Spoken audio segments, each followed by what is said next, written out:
امروز یه دونه هواوی اومده واسه این لپتاپ برای تمیز کردن فنها و خمیر حرارتی. مدل 14S هست این مدل، دیسپلی تاچ.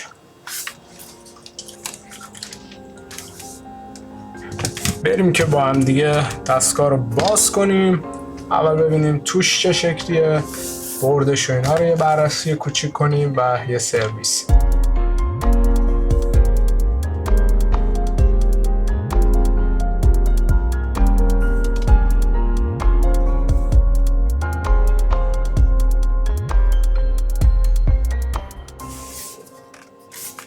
خب اولین مرحله اینه که 4 8 10 تا پیچ پشتش داره. اولین پیچ ها رو باز میکنم.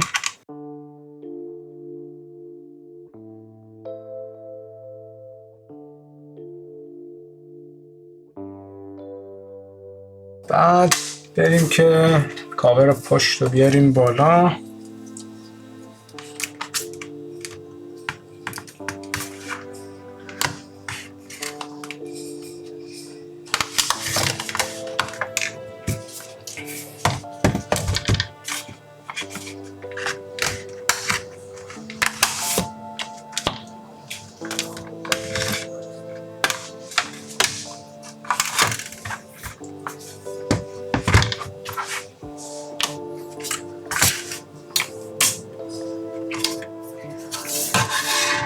باتری دستگاه رو داریم اینجا، یه دونه حافظه 1 ترابایتی، 2 تا فن. اینجا پروسسورش رو داریم که خمیر حرارتیش دسترسیش از همین بالای برد امکان پذیره، لازم نیست دستگاه رو در بیاریم.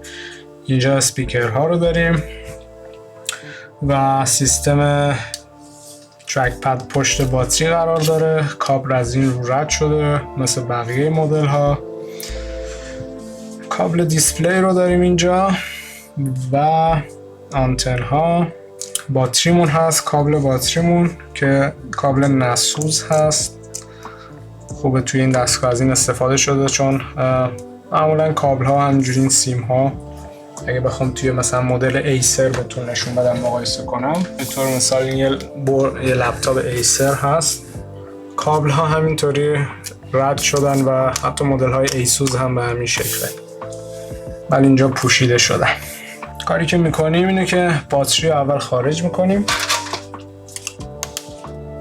خب این از باتری ما. ببینید فن ها کاملا پر هستن، یعنی که اگه ببینی خیلی حجم زیادی روشونه. من اینا رو یه تمیز کنم.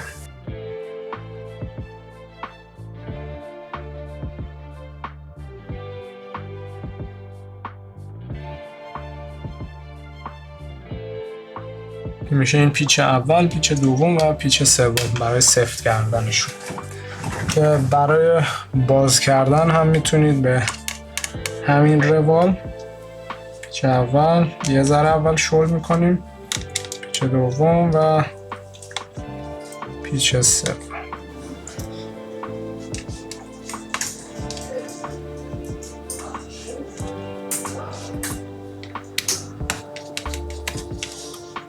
این دوتا پیچ اینجا هم هست، یه پیچ دیگه هم این بالا داره دقیقا. بعد از اون اینو میاریم خیلی راحت بالا. ببینید اینجا هم از پد استفاده شده برای خنک کنندگی این قسمت. اول این پروسسور تا اونجایی که میشه اینا رو بلند میکنیم.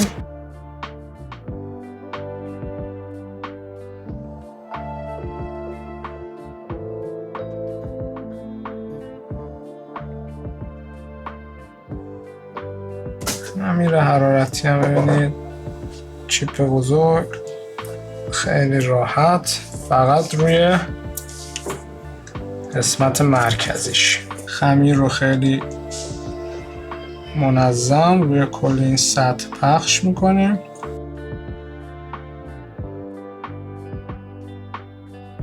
اینو دقیقا روی محل اصلیش اگه بذاریم، یه ذره که فشار بدیم، خیلی صاف اینو بلند کنیم، جای اینا رو پیدا میکنیم. برای همین بقیه خمیر حرارتیمون رو مثلا میتونیم اینجا بزنیم.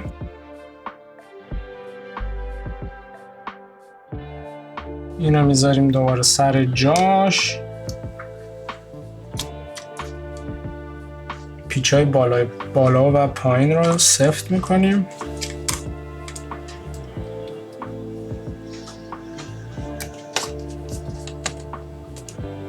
بعد از اون هم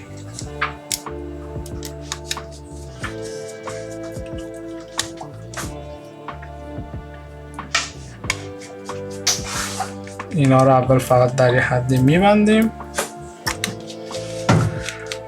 بعد از اون برای صفر کردن ابتدا شماره 1 2 و 3. این هم از بورد دستگاه. کیفیت بورد به ظاهر بد نیست، طراحیش هم همینطور. باتری رو کاملا گذاشته پایین و اسپیکرها رو دقیقا گذاشته دو طرف. اسپیکرهای بزرگی توش استفاده شده، شیلدهای بزرگ، دو تا فنی که ریز هستن. ببینید فاصله پره ها خیلی کمه برای خنک کنندگی بهتر و این موج، این شکل فن ها خیلی خمیده و گردطور هستن. باتری بزرگی هم توی دستگاه استفاده شده، حجم 5195 میلی آمپر حجم باتریش هست. لیمیت شارژ باتری هم ریتد ولتاژش هم روی 11.55 و لیمیت شارژ ولتاژش رو هم 13.29 ولت. حافظه 1 ترابایتی هم که روی این دستگاه استفاده شده. برند مشهوری نیست، یه برند چینی هست. یه چیز جذابش کارت شبکه بسیار کوچیکشه در مقایسه با کارت های شبکه اینتلی که میبینین. همین، بریم که دستگاه رو ببندیم، باتری رو متصل میکنیم. باتری رو ببینید 2 تا پایه پشت داره، از عقب رو به عقب میاد سر جاش و از جلو فشار میدیم، پایه ها میفتن روی کارت. درب پشتش رو هم تمیز میکنم. نکته دیگه جالبی هم که داره، روی در پشتش محل قرارگیری دقیقا پایه ها هستن که دقیقا روی تمام قطعه ها یه شیلد پلاستیکی میاد که روی درب دستگاه هست. خب بریم ببندیم دستگاه رو. همونجوری اول میذاریم درب پشت اینجا، سطح پلاستیکی رو فشار بدیم، چف میشه.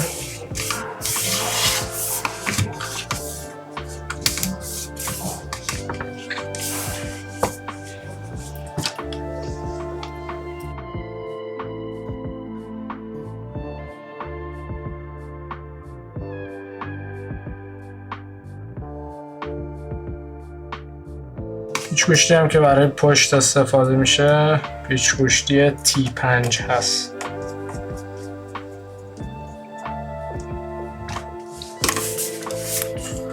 این از این. از تو هم دستگاه رو یه تمیز میکنم.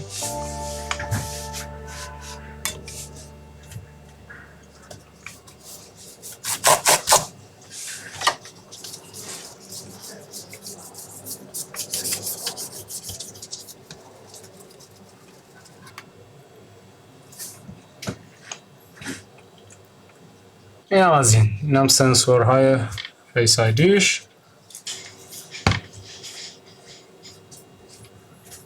این هم از ویدیوی باز و بسته کردن و یه بررسی خیلی ابتدایی از برد دستگاه هواوی 14S. سابسکرایب کنید حتما کانال رو و زنگوله هم روشن کنید، چون اگه زنگوله رو فعال داشته باشید پایان همه ویدیوها دارم میگم، چون که تعمیرات لایو هست بعضی وقتا و اگه زنگوله رو فعال کرده باشین یه نیم ساعت 1 ساعت قبلش واسهتون پیام میاد. میتونیم دستگاه رو با هم دیگه توی لایو تعمیر کنیم و لایک کنید، کامنت بذارید، نظرتون رو واسم بنویسین و اگه سوالی چیزی دارین میتونید واسم توی کامنت ها بنویسین. کامنت ها رو میخونم و تا اونجا که بتونم جواب میدم. پس تا ویدیوی بعد.